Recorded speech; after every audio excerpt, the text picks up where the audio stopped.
Save KGF என்ன பண்ணிட முடியும் அப்படின்னு பேசுறாங்களே, அவங்களுக்கு சவுக்கடி எதுன்னு சொன்னா மல்லேஷ் பாபு அவர்களுடைய வாயிலே சேவ் கேஜிஎஃப் அமைப்பு என்னை அணுகியது, இந்த கோரிக்கை வைத்தது, அதனால் இந்த கோரிக்கையை நான் மத்திய அரசிடம் சென்று நான் செய்தேன் என்று அவர் பத்திரிகையாளர்கள் மத்தியிலே பேசுகிறார். ಸೇವ್ ಕೆಜಿಎಫ್ ಅಂತ ಏನು ಒಂದು ಮೀಟಿಂಗ್ ಆಯ್ತು, ಸೇವ್ ಕೆಜಿಎಫ್ ಅಂತ ಏನು ಒಂದು ಮೀಟಿಂಗ್ ಆಯ್ತು. அப்படியானால் சேவ் கேஜிஎஃப் என்கின்ற அமைப்பு உயிரோட்டம் பெற்றிருக்கிறது. இனி யாராலும் அதை அசைத்து பார்க்க முடியாது. இழந்ததை மீட்போம் என்கின்ற நமது அடையாளமான முதல் கோரிக்கை ஜிம்கானா மைதானம் இன்றைக்கு திறக்கப்படும், அது புனரமைக்கப்படும். அதற்கான வேலைகள் நடந்து கொண்டிருக்கிறார்களே, இதுதான் எதிர்கட்சியான மக்கள் நோக்கத்தை கொண்ட, மக்களுக்காக இருக்கக்கூடிய, குரல் கொடுக்கக்கூடிய ஒரு இயக்கத்தினுடைய வேலை என்பதை யாரும் மறந்துவிட முடியாது. ஜிம்கானா மைதானம் இன்னைக்கு இந்திய நாடே போற்றி பேசப்பட்ட ஒரு மைதானம். விளையாட்டு துறையிலே தங்கவயலை உலகத்திற்கு அடையாளம் காட்டிய ஒரு மைதானம். தங்கவயல் இளைஞர்கள் அதனால் ஈர்க்கப்பட்டு விளையாட்டு துறையிலே தன்னை ஈடுபடுத்திக் கொண்டு ஒரு சிறந்த சமுதாயத்தை காக்கின்றவர்களாக உருவாக்கப்பட்ட ஒரு நிலை. ஸ்போர்ட்ஸ் கோட்டாவில் இன்னைக்கு பெமலா இருக்கலாம், ரயில்வேவா இருக்கலாம், இன்னைக்கு பெங்களூர்ல இருக்கலாம், எல்லா துறைகளிலும் பொதுத்துறை நிறுவனங்கள வேலை வாய்ப்பு பெற்ற ஒரு மைதானம். அப்படிப்பட்ட ஒரு மைதானம் மீண்டும் இளைஞர்கள் அந்த நிலையிலே வர வேண்டும். தங்கவயல் மீண்டும் அதே நிலையை திரும்பப்பட வேண்டும். விளையாட்டு துறையிலே மீண்டும் தங்கவயல் பேசப்பட வேண்டும் என்கின்ற நோக்கத்திற்காக நாம பிஜிஎம்எல் நிர்வாகத்தை சந்தித்தோம். பிஜிஎம்எல் நிர்வாகம் யாரையும் உள்ளே விடுவதில்லை. ஆனால் சேவ் கேஜிஎஃப் அமைப்பை திறந்து, கதவுகளை திறந்து நீங்கள் உள்ளே வரலாம் என்று கூறினார்கள். அனைவரும் உள்ளே செல்கிறீர்கள், அந்த மனுவை கொடுக்கிறீர்கள், அந்த மனுவை நாம் விளக்குகின்றோம். இந்திய நாடாளுமன்றத்தையே உலுக்கியது அந்த தொலைக்காட்சியினுடைய அந்த ரெப்ரசன்டேஷன் நாம பண்ணமே, அதுதான் இன்னைக்கு ஆட்சியாளர்களை சிந்திக்க வைத்தது. இன்னைக்கு அந்த வேலையை சிஎஸ்ஓக்கு நாம என்னைக்குமே நன்றி கடன் பட்டிருக்கிறோம். உடனடியாக அவங்க மத்திய அரசுக்கு அனுப்பப்பட்டது. இன்றைக்கு மத்திய அரசில் அதை தொடர்ந்து இந்த மாவட்டத்தினுடைய எம்பி மல்லேஷ் பாபு அவர்கள் அவர் வந்து இப்போ சொன்னதை செய்கிறார். எதை ஒத்துக்கொண்டாரோ அதற்கு அவர் மதித்து அதன் வேலையை செய்கிறார் என்பதற்கு உதாரணமாக அவர் நடந்து கொண்டார் என்பது நேற்று அவர் தங்கவயலிலே வந்து நடத்தி காட்டிய அந்த உதாரணம் தான். இந்த மைதானத்தை நான் திறந்து வைப்பேன். இந்த மைதானத்தை மக்கள் பயன்பாட்டு, இளைஞர்கள் பயன்பாட்டிற்கு நான் வைப்பேன். இதற்கான எல்லா வேலைகளையும் மத்திய அரசினுடைய ஒப்புதலோடு நான் செய்வேன் என்று நமக்கு உத்தரவாதம் கெஸ்ட் ஹவுஸிலே அவர் கொடுத்தார். அதன் அடிப்படையிலே இன்னைக்கு சேவ் கேஜிஎஃப்க்கு அடையாளங்களா, சேவ் கேஜிஎஃப் என்ற அமைப்பு என்ன பண்ணிச்சு, சேவ் கேஜிஎஃப் என்ன பண்ணிட முடியும் அப்படின்னு பேசுறாங்களே, அவங்களுக்கு சவுக்கடி எதுன்னு சொன்னா மல்லேஷ் பாபு அவர்களுடைய வாயிலே சேவ் கேஜிஎஃப் அமைப்பு என்னை அணுகியது, இந்த கோரிக்கை வைத்தது, அதனால் இந்த கோரிக்கையை நான் மத்திய அரசிடம் சென்று நான் செய்தேன் என்று அவர் பத்திரிகையாளர்கள் மத்தியிலே பேசுகிறார். ಇವತ್ತಿಗೆ 100 ದಿನಗಳನ್ನು ಯಶಸ್ವಿಯಾಗಿ ಸೇವ್ ಕೆಜಿಎಫ್ ಕಮಿಟಿಯಿಂದ ನಡೆಸ್ಕೊಂಡು ಬರ್ತಾ ಇದ್ದೀವಿ. ಇದಕ್ಕೆ ಭಾರತದ ಸೈನಿಕ ಒಬ್ಬರು ಭಾರತಕ್ಕಾಗಿ ಯಾವ ಥರ ದುಡಿತಾನೋ ಅದೇ ಥರ ಈ ಕೆಜಿಎಫ್ನ ಸೈನಿಕರು ಎಲ್ಲರೂ ಕೆಜಿಎಫ್ಗಾಗಿ ದುಡಿಯೋದು ನಾವು ಸಿದ್ಧ ಇದ್ದೀವಿ ಅನ್ನೋದನ್ನ ಈ ಸಂದರ್ಭದಲ್ಲಿ ಘಂಟಾಘೋಷವಾಗಿ ಹೇಳ್ತೀನಿ ಸ್ವಲ್ಪ.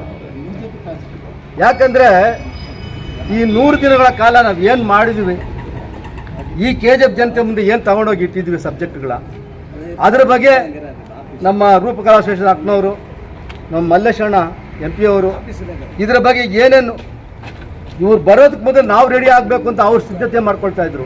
ಆ ಪರಿಸ್ಥಿತಿಗೆ ಇವತ್ತು ಸೇವ್ ಕಮಿಟಿ ಮುಂಚೂಣಿಯಲ್ಲಿ ಹೋಗ್ತಾ ಇದೆ. ಇದಕ್ಕೆ ಉದಾಹರಣೆಗಳನ್ನು ಕೊಡಬೇಕಾದ್ರೆ ಈಗ ನಾವು ಎಲ್ಲರೂ ಹೋಗಿ ಸೇವ್ ಕಮಿಟಿಯ ಮೂಲಕ ನಮ್ಮ ಸನ್ಮಾನ್ಯ ಲೋಕಸಭೆ ಸದಸ್ಯರಾದ ಮಲ್ಲೇಶಣ್ಣವ್ರನ್ನ ಭೇಟಿ ಮಾಡಿದ್ವಿ. ಭೇಟಿ ಮಾಡೋಕ್ಕೆ ಹೋದಾಗ ಅವ್ರು ಸಿಗಲಿಲ್ಲ ನಮ್ಮ ಕೈಗೆ. ಅವ್ರ ತಾಯಿನ ಭೇಟಿ ಮಾಡಿ ಮಾತಾಡ್ಕೊಂಡು ಬಂದಮೇಲೆ ಅವ್ರು ನಾನೇ ಬಂದುಬಿಡ್ತೀನಿ KGFಗೆ ಬರ್ತೀನಿ ಅಂತ ಹೇಳಿ ಅವರೇ ಬಂದರು. ಬಂದಾಗ ನಮ್ಮ ಅಧ್ಯಕ್ಷರ ಒಂದು ನೇತೃತ್ವದಲ್ಲಿ ನಮ್ಮ ಸೇವ್ ಕಮಿಟಿಯ ಎಲ್ಲರೂ ಸೇರಿ ಅವರಿಗೆ KGFನ ಇತಿಹಾಸ ಮತ್ತು ಮುಂದಿನ ದಿನಗಳಲ್ಲಿ ಏನಾಗಬೇಕು, ಈಗ ಏನೇನು ಕಳ್ಕೊಂಡಿದ್ದೀವಿ ಇದರ ಬಗ್ಗೆ ಎಲ್ಲ ಒಂದು ಸಮೀಕ್ಷೆ ಮುಂದೆ ಅವ್ರ ಮುಂದೆ ಇತ್ತು. ಅದಕ್ಕೆ ಅವರು ಆಯಿತು, ಆಗ ನಾನು ಪೆನ್ನಲ್ಲಿ ಹಾಕಿದ್ದು ಮಾಡ್ತೀನಿ ಅಂತ ಒಪ್ಪಿಗೆ ಕೊಟ್ಟು ಹೋದರು. ಅದೇ ರೀತಿ ನಮ್ಮ MLA ಶಾಸಕಿ ರೂಪಕಲಾ ಶಶಿಧರ್ ಅಕ್ಕನವ್ರ ಮನೆಗೆ ಹೋದ್ವಿ. ಹೋದಾಗ ಜಮ್ಖಾನಾ ಗ್ರೌಂಡ್ ಬಗ್ಗೆ ಸಬ್ಜೆಕ್ಟ್ ನಾವು ತಗೊಂಡೋಗಿ ಮುಂದೆ ಅವರು ಲೆಟರ್ನಲ್ಲಿ ಟೈಪ್ ಮಾಡಿದ್ದೀನಿ, ತಗೊಂಡೋಗಿ ಅಲ್ಲಿ ಸಬ್ಮಿಟ್ ಮಾಡ್ತಾ ಇದ್ದೀನಿ ಅಂತ ಹೇಳ್ತಾರಂದರೆ ಈ ಸೇವ್ KGF ಕಮಿಟಿ ಎಷ್ಟು ಮುಂಚೂಣಿಯಲ್ಲಿ ಹೋಗ್ತಾ ಇದೆ ಅನ್ನೋದು ಈ KGF ಜನತೆಗೆ ಗೊತ್ತಾಗಬೇಕು. ಇದು KGF ಜನತೆ ಒಬ್ಬೊಬ್ರು ಮನವರಿಕೆ ಮಾಡ್ಕೋಬೇಕು. ನೀವು ಮುಂದೆ ಬರ್ದಿದ್ರೇನೋ ನಿಮ್ಮ ಮುಖಾಂತರ KGF ಜನತೆ ಮುಖಾಂತರ ನಾವು ಮುಂದೆ ಬಂದು ಈ ಕೆಲಸಗಳು ಮಾಡ್ತಾ ಇದ್ದೀವಿ ಅಂದರೆ ನೀವು ನಮ್ಮ ಜೊತೆ ಕೈ ಜೋಡಿಸ್ಬೇಕು, ನೀವೆಲ್ಲರೂ ನಮ್ಗೆ ಸಹಕರಿಸಬೇಕು. ಯಾಕೆಂದರೆ 1 ಲಕ್ಷ ಸಹಿ ಸಂಗ್ರಹಣೆ ಕಾರ್ಯಕ್ರಮವನ್ನು ಒಂದು ಇಟ್ಕೊಂಡಿದ್ವಿ. அது கூட ரெட்லயே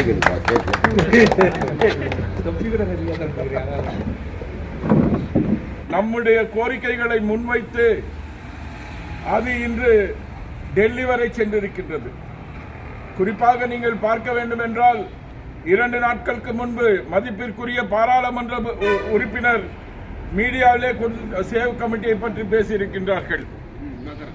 நாம் ரூபகலா சசிதர் MLA அவர்களை பார்க்கும் பொழுது அவர் நமக்கு உறுதுணையாக இருக்கிறோம் என்று பல செய்திகளை குறிப்பிட்டிருக்கின்றார்கள்.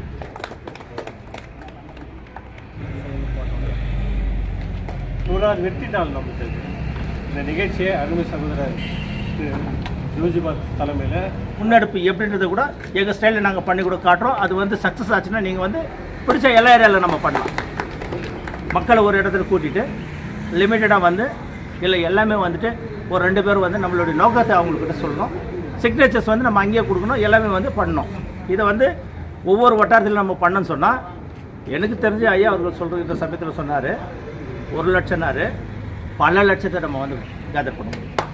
பல லட்சம் நம்மளால முடியும். KGF எல்லாரும் நம்ம ஒரு வார்டா போய் நம்ம எந்த காலத்தில் எந்த ஏரியாவில் இருக்கட்டும் ஒரு நாளைக்கு ஒரு வார்டு போகலாம், போய் சுத்தம் பண்ணி அங்கே கிளீனிங் வர வச்சு அங்கே கிளீன் பண்ணலாம் ஏரியாவில். இதோட பேர் நம்மளுக்கு எதுவுமே இல்லை. KGF சுத்தம் பண்ண வர்றது நம்மளுடைய கடமை. ಈ 100 ದಿವಸದಲ್ಲಿ ಒಂದು ಜಿಮ್ಖಾನಾ ಗ್ರೌಂಡ್ ಪರ್ಮಿಷನ್ ನಮಗೆ ಬಂದಿದಂದರೆ ಅದು ತುಂಬ ನಾನು ಹೆಮ್ಮೆ ಪಡ್ತಾ ಇದ್ದೀನಿ. ಅದಕ್ಕೋಸ್ಕರ ನಾನು ನಿಜವಾಗಿ ಇಲ್ಲಿರುವ ಈ ದೊಡ್ಡವರಿಗೆ ಕಮಿಟಿ ಎಲ್ಲರಿಗೂ ನಾನು ನನ್ನ ಹೃತ್ಪೂರ್ವಕವಾದ ವಂದನೆಗಳನ್ನು ಸಲ್ಲಿಸ್ತಾ ಇದ್ದೀನಿ. சேவ் KGF யூனிட் ஃப்ரண்ட் முன்னணி 100வது நாள் கடந்து வந்திருப்பதை மிகப்பெரிய ஒரு பிரம்மாண்டம் என்று சொல்லலாம். இதற்காக அரும்பாடுபட்ட இந்த சேவ் KGF கமிட்டியுடைய அனைத்து முன்னோடிகளுக்கும் என்னுடைய வாழ்த்துக்களையும் நன்றியும் தெரியப்படுத்தி கொண்டு நம்முடைய தலைவர் பேசினார். இன்றைக்கு BJML 2800 STPP எம்ப்ளாய்க்கு மாத்திரம் போஷன் சர்டிஃபிகேட் MP கொடுக்குறாரு, மீதி இருக்கிறவங்களுக்கு இல்லை அப்படின்னு சொல்லியிருந்தார். கிட்டத்தட்ட 12,000 வீடு இருக்குது.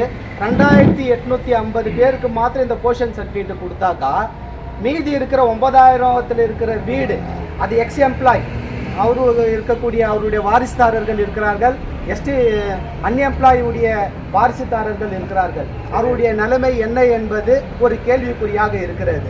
காரணம் 4-5 தலைமுறையாக தங்க வயலிலே நாம் வாழ்ந்து கொண்டிருக்கிறோம். அனைவரும் BJML எம்ப்ளாயுடைய பிள்ளைகளாக இருக்கிறோம்.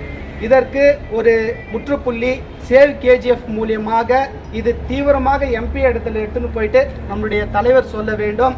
அனைவருக்குமே இந்த பொசிஷன் சர்டிஃபிகேட் கொடுக்க வேண்டும் என்பது என்னுடைய கோரிக்கை.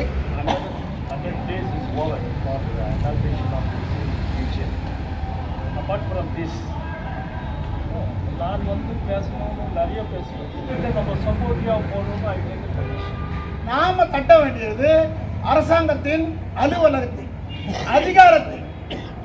ஏன்னா கோலார் தகவலில் இருக்கிற மக்களை எல்லாமே கடந்த 100 வருஷமா ஏமாற்றி நிற்கிறாங்க.